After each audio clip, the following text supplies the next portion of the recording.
अस्सलाम वालेकुम, my name is Saman and welcome to my YouTube channel.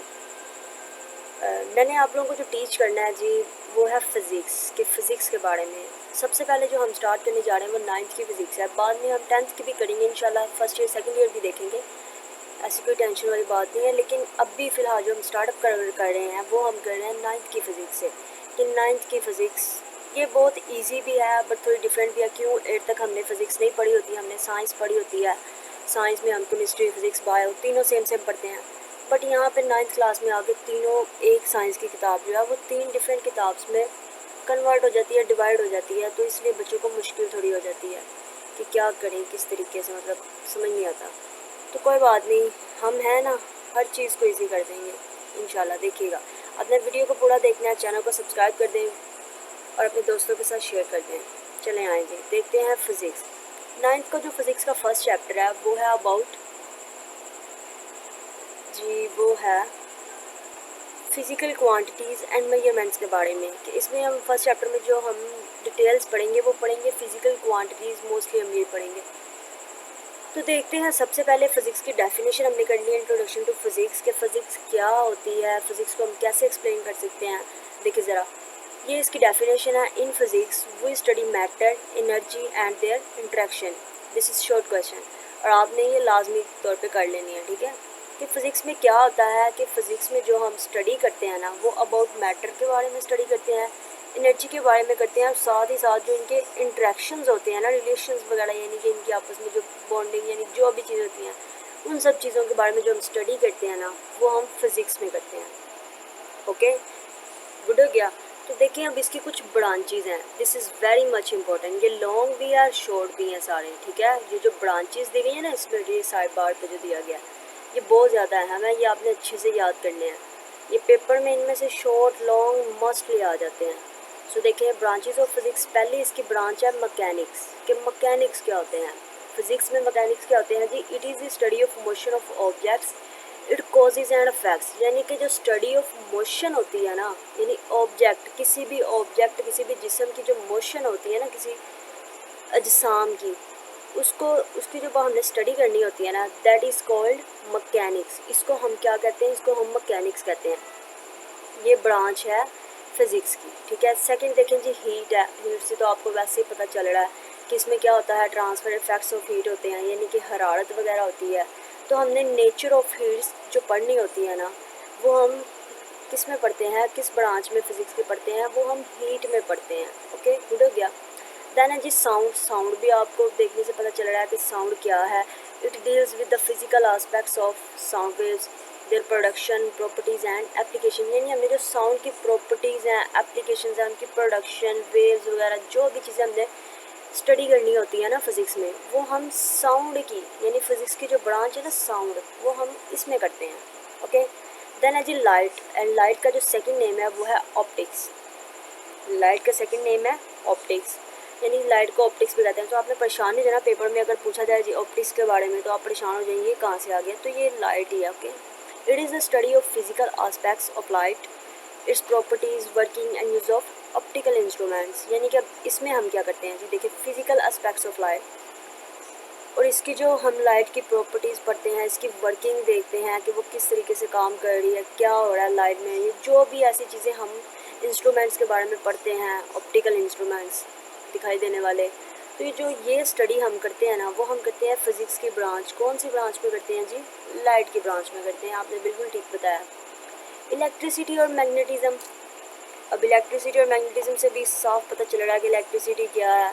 Charges की बात हो रही है यहाँ पे, मैग्नेटिज्म, रेस्ट, मोशन, मतलब इस तरह नाम से चीज़ें हमें ज़ाहिर हो रही हैं किस तरीके से है। ये बहुत इजी है, अगर आप याद करेंगे तो आपको बहुत, फिज़िक्स बहुत एक मज़े का सब्जेक्ट है। अगर आप कॉन्सेप्ट्स के साथ अच्छे से दिल लगा के पढ़ेंगे तो आपको बहुत मज़ा आएगा पढ़ने में। देखें जी, इलेक्ट्रिसिटी एंड मैग्नेटिज्म की डेफिनेशन है, it is the study of charges at rest and in motion. यानी कि हमने क्या करना है, हमने चार्जेस को स्टडी करना है, चाहे वो क्या हो, वो रेस्ट में हो चाहे वो मोशन में हो।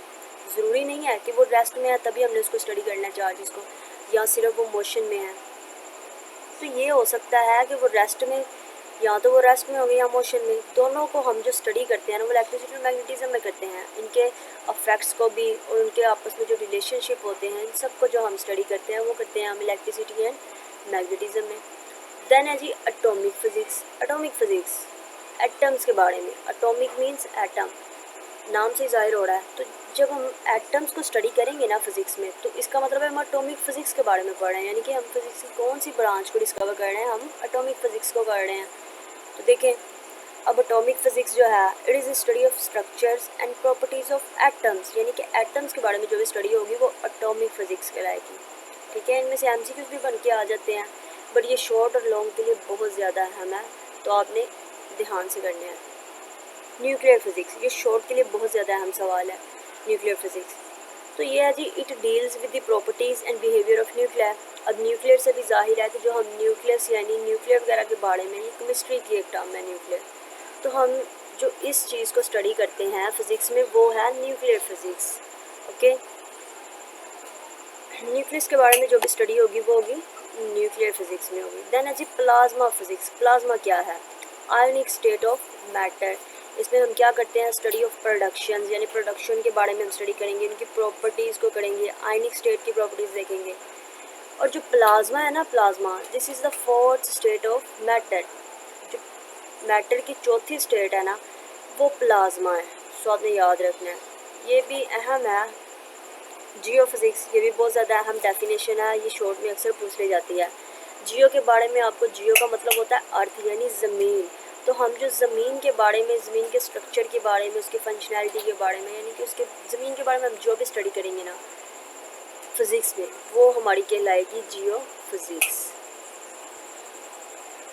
तो ये थी हमारी फ़िज़िक्स की कुछ ब्रांचेस, इनको आपने बहुत अच्छे से कर लेना है। अब नेक्स्ट देखें जी कि नेक्स्ट क्या है। अब नेक्स्ट देख लेते हैं अगली डेफिनेशन हमने क्या करनी है, फिज़िकल क्वांटिटीज़। जी हाँ, फिज़िकल क्वांटिटीज़ देखें, आर्टिकल 1.2 में है फिज़िकल क्वांटिटीज़, ये भी बहुत अहम है, शॉर्ट में पूछ ली जाती है। All measurable quantities are called physical quantities, यानी फिज़िकल क्वांटिटीज़ क्या होती हैं, वो क्वांटिटीज़ जिन्हें हम क्या कर सकते हैं, मेजर कर सकते हैं, that is called physical quantities. जिन क्वांटिटीज़ को हम क्या करेंगे, मेजर कर सकते हैं, वो फिज़िकल क्वांटिटीज़ होती हैं। जैसे कि लेंथ, लेंथ को हम मेजर कर सकते हैं ना। अब आपको अगर कह दिया जाए भी कि ये एक दीवार है तो इसकी लेंथ फाइंड करो, तो आप क्या कर सकते हैं, आप इंची टेप के साथ उसकी लेंथ फाइंड कर सकते हैं ना, एब्सोल्युटली कर सकते हैं आप। तो इसी तरह मैस, किसी भी चीज़ का मैस आप मेजर कर सकते हैं, निकाल सकते हैं ना, तो देख सकते हैं भाई इसका ये मैस है। टाइम भी मेजर कर सकते हैं आप, टेम्परेचर भी मेजर कर सकते हैं आप इजीली थर्मोमीटर के साथ। तो ये जो चीज़ें हम कवर करते हैं ना वो करते हैं फिज़िकल क्वांटिटीज़, यानी physical quantities means measurable quantities. अब ये इसकी क्या होती हैं, फिज़िकल क्वांटिटीज़ को फर्दर दो कैटेगरीज में डिवाइड किया जाता है। नंबर 1 है जी base quantities and number 2 is derived quantities, यानी कि इसको दो में डिवाइड किया जाता है, पहली बेस है, दूसरी ड्राइव्ड है। बेस और ड्राइव बहुत अहम है। अब इसी के साथ देखें, एक साइड बार पे हमें एक चीज़ एक एमसीक्यूज़ दिया गया है, ये बहुत अहम है कि wind turbines are used to produce pollution free electricity, यानी कि ये एमसीक्यूज़ के तौर पर पूछे जा सकते हैं कि dash are used to produce pollution free electricity, कौन से जो मतलब कि हमारे पास क्या सिस्टम है जो हमें पोल्यूशन फ्री इलेक्ट्रिसिटी प्रोड्यूस करके देता है, तो वो है विंड टर्बाइंस। ये अक्सर यूज़ हुआ करते थे पहले, अभी भी कई खुले वाले इलाकों में यूज़ होते हैं, बट अब ये शहरों में इस तरह का कोई रिवाज नहीं है, गांव वगैरह में अभी भी इस तरह की चीज़ें यूज़ होती हैं पहाड़ी इलाकों में।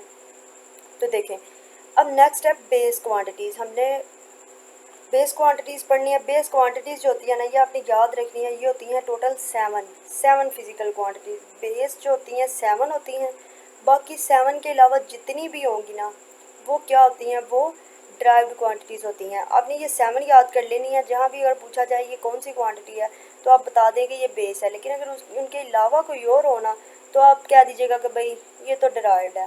ठीक है, देखें 7 फिज़िकल क्वांटिटीज़ हैं, कौन कौन सी, फर्स्ट वाली लेंथ है, सेकंड मैस है, थर्ड टाइम है, फोर्थ इलेक्ट्रिसिटी। ये ज़रूरी नहीं कि नंबर यही 1 2 3 4 चलेगा, नहीं, ये चेंज हो सकते हैं, आगे पीछे हो सकते हैं। तो देखिए length, mass, time, electric current, temperature, intensity of light है and the amount of a substance है। तो ये एमसीक्यूज़ के तौर पर भी पूछ लिए जाते हैं और ये शॉर्ट क्वेश्चन भी है। ओके, अब बेस क्वांटिटीज़ की डेफिनेशन देखें, ये देखें, ये सारे टेबल पे दी गई है कि base quantities are the quantities on the basis of which other quantities are expressed. यानी कि बेस क्वांटिटीज़ क्या होती हैं? बेस क्वांटिटीज़ वो होती हैं जिन क्वांटिटीज़ की बेस पर जो दूसरी क्वांटिटीज़ है ना, हम उनको एक्सप्रेस करवा सकते हैं, यानी उनको हम जाहिर करवा सकते हैं।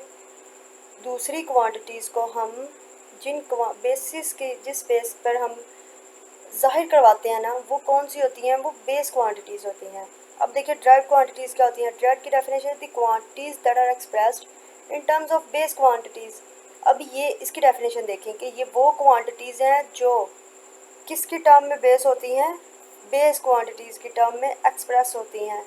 इनको जो हम है ना वो एक्सप्रेस करवाते हैं जी बेस क्वांटिटीज़ की बेस पर। So these are called derived quantities. अब देखें इनकी कुछ एग्जांपल्स यहाँ पर दी गई हैं, जैसे कि volume is derived quantity, speed is derived quantity, force भी डिराइव्ड है, वर्क भी डिराइव्ड है, एनर्जी भी डिराइव्ड है, पावर भी डिराइव्ड है, इलेक्ट्रिक चार्ज है, इलेक्ट्रिक पोटेंशियल है, ईटीसी। मतलब ये सारी जो हैं ये हमारे पास ये डिराइव्ड है। बस आपने ये 7 याद कर लेनी है बेस वाली। अगर आप ये अच्छे से आपने याद करनी है, इनके आगे ऐसे यूनिट्स, इनके मीटर्स या सॉरी इनके यूनिट्स, इनके सिंबल्स, हम सब कुछ इनकी रिप्रेजेंटेशन सब देखेंगे कि किस तरीके से होंगे। तो ये आप लोगों ने अच्छे से बेस और ड्राइव करवा लेना। इनमें अक्सर डिफरेंस भी पूछ लिया जाता है, और अगर इस तरह का हो गया कि आपको 2 नंबर का सवाल आ जाए, मैक्सिमम ये 2 का ही आता है, लॉन्ग तो ये आता नहीं है, तो आपने ये दोनों की डेफिनेशन अगर डिफरेंस में आ गई तो दोनों की डेफिनेशंस लिख देनी है, साथ में इन दोनों की एग्जांपल्स लिख देनी है। लेकिन अगर सिंगल आ रही है तो फिर भी आपने डेफिनेशन साथ में एग्जांपल करनी है। अब नीचे है जी international system of units, article 1.3 है इंटरनेशनल सिस्टम ऑफ यूनिट्स। तो हमें इंटरनेशनल सिस्टम यानी कि एसआई यूनिट्स के बारे में बात करनी है कि ये क्या होते हैं। अब देखें फर्स्ट पॉइंट है जी measuring is not simply counting, यानी कि मैयर का मतलब ये नहीं होता कि आप उसको काउंट कर लें, उसको गिन लें कि वो कितना है। ज़रूरी नहीं है कि हर चीज़ गिनने वाली मैयरेबल ही हो, ज़रूरी तो नहीं है। तो अब देखें इसके नीचे डेफिनेशन है, ये बहुत अहम है शॉर्ट के लिए, ठीक है। इंटरनेशनल सिस्टम ऑफ यूनिट्स की जो डेफिनेशन है ये बहुत ज़्यादा अहम है, आप इसको हाईलाइट कर लें, नोट कर लें, इसको अच्छे से याद करना आपने, ये पेपर में बहुत ज़्यादा पूछ ली जाती है। तो इसकी डेफिनेशन है the 11th general conference on weight and measures held in Paris.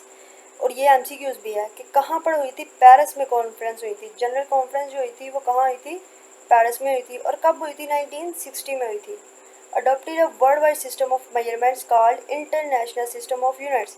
इस इंटरनेशनल सिस्टम ऑफ यूनिट्स को हम जो शॉर्ट फॉर्म में बोलते हैं ना, वो उसको बोलते हैं एसआई। क्या बोलते हैं? एसआई बोलते हैं। तो इसकी डेफिनेशन आपने अच्छे से कर लेनी है। ये पेरिस और 1960 को आपने अच्छे से याद रखना है, ये दोनों, ये डेट और ये लोकेशन कि कहाँ पे हुई और कब हुई। ओके हो गया। अब एक और बात देख लें, volume is a derived quantity. अभी हमने ऊपर पढ़ा था कि ये देखें ये भी लिखा हुआ है कि वॉल्यूम जो है वो कौन सी क्वांटिटी है? ड्राइव्ड क्वांटिटी है, तो वही यहाँ पे दिया गया है। लेकिन आपने बस यहाँ से ये याद रखना है 1 litre is equal to 1000 millilitre. ये चीज़ कि जो 1 लीटर होता है ना वो 1000 मिलीलीटर के बराबर होता है, जैसे कि 1 किलोग्राम जो होता है वो 1000 ग्राम के बराबर होता है। इसी तरह जो 1 लीटर है वो 1000 मिलीलीटर के बराबर है। ये भी एमसीक्यूज़ के तौर पर पूछा जा सकता है, और जब ये आप लोग न्यूमेरिकल्स करेंगे तब आपको वहाँ पर ये चीज़ें हेल्पफुल होंगी। अब नेक्स्ट है जी बेस यूनिट्स। बेस यूनिट्स क्या होते हैं? तो ये वो यूनिट्स होते हैं दैट डिस्क्राइब बेस क्वांटिटीज़, यानी कि बेस यूनिट जो हैं वो बेस क्वांटिटीज़ को डिस्क्राइब करते हैं, ड्राइव को नहीं करते, ये बेस को करते हैं। So these are called base units. जैसे कि देखें हमने ऊपर 7 बेस क्वांटिटीज़ पढ़ी ना, तो वही 7 बेस यूनिट्स यहाँ पे हमने दिखाने हैं जी। कौन कौन से हैं? हमने क्वांटिटी ऊपर देखी थी, बेस क्वांटिटीज़ हमारे पास 7 है, that is length, mass, time, electric current, intensity of light, temperature, amount of a substance. ये 7 जो है हमारे पास ये हैं बेस क्वांटिटीज़। तो इनका सिंबल सब देखें, ये आपने याद रखने हैं, ये न्यूमेरिकल्स में आगे यूज़ होंगे। जो लेंथ का सिंबल है ना वो है स्मॉल एल, और इसका लेंथ का जो यूनिट है ना दैट इज़ मीटर, और मीटर का जो सिंबल होता है वो स्मॉल एम होता है। ओके हो गया। मैस का जो सिंबल है वो है स्मॉल एम, और मैस का जो यूनिट होता है ना यानी एसआई यूनिट है वो किलोग्राम यानी केजी है। इसको हम जहाँ पे भी हम मैस की बात करेंगे ना तो हम कहेंगे 10 केजी, 4 केजी, 5 केजी, यानी कि हमें इतनी चीज़ चाहिए, इतना मैस चाहिए। तो मैस का जो यूनिट होता है, हम हमेशा जब भी चीनी लेने जाते हैं तो हम उसका मैस बताते हैं ना कि हमें 1 किलोग्राम चाहिए, हमें एक केजी चाहिए।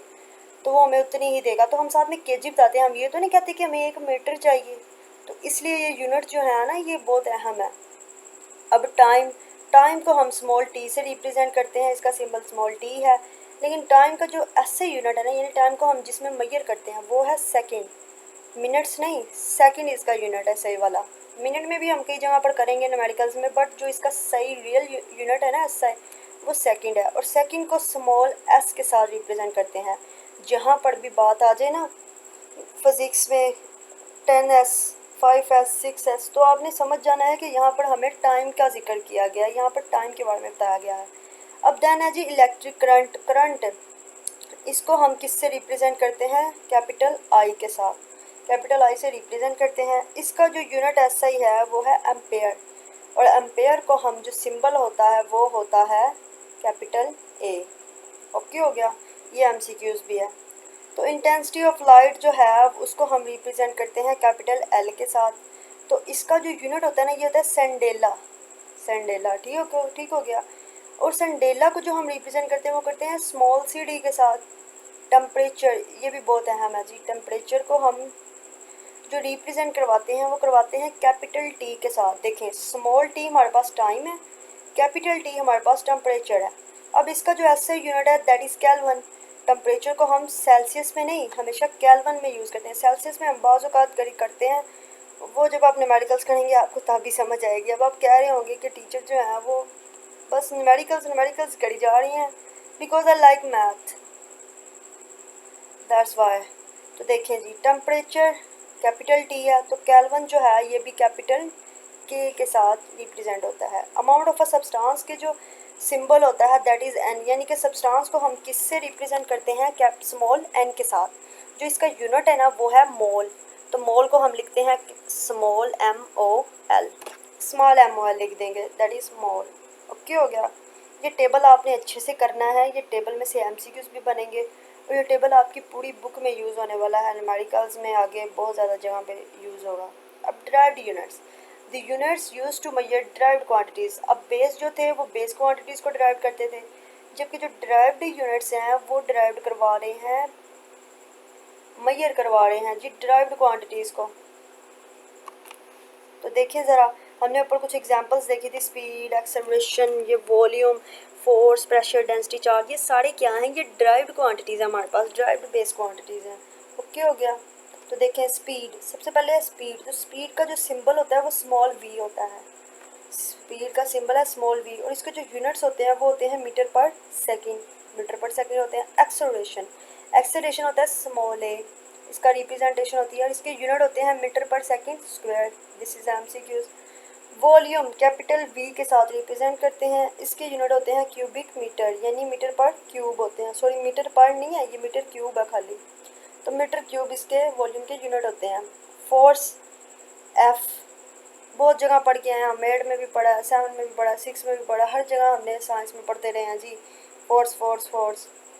तो फोर्स के जो यूनिट होते हैं वो होते हैं न्यूटन, न्यूटन यानी कि बड़ा एन, और ये भी एक एमसीक्यू है जी, किलोग्राम मीटर पर सेकंड स्क्वायर, यानी कि फोर्स के हम जो न्यूटन भी है और साथ में इसका जो यूनिट है वो किलोग्राम मीटर पर सेकंड स्क्वायर भी है। ओके हो गया। प्रेशर, प्रेशर को जो हम रिप्रेजेंट करते हैं वो है करते हैं कैपिटल पी के साथ, यानी इसका जो यूनिट है वो है पास्कल, प्रेशर का यूनिट पास्कल है, और पास्कल को रिप्रेजेंट करते हैं स्मॉल पी ए के साथ, sorry capital P and small A के साथ। और इसी तरह इसके एक और यूनिट्स भी बन सकते हैं, न्यूटन पर मीटर स्क्वायर।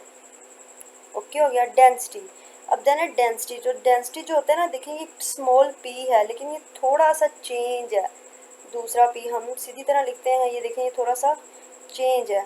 इस डेंसिटी का यूनिट ये है स्मॉल पी।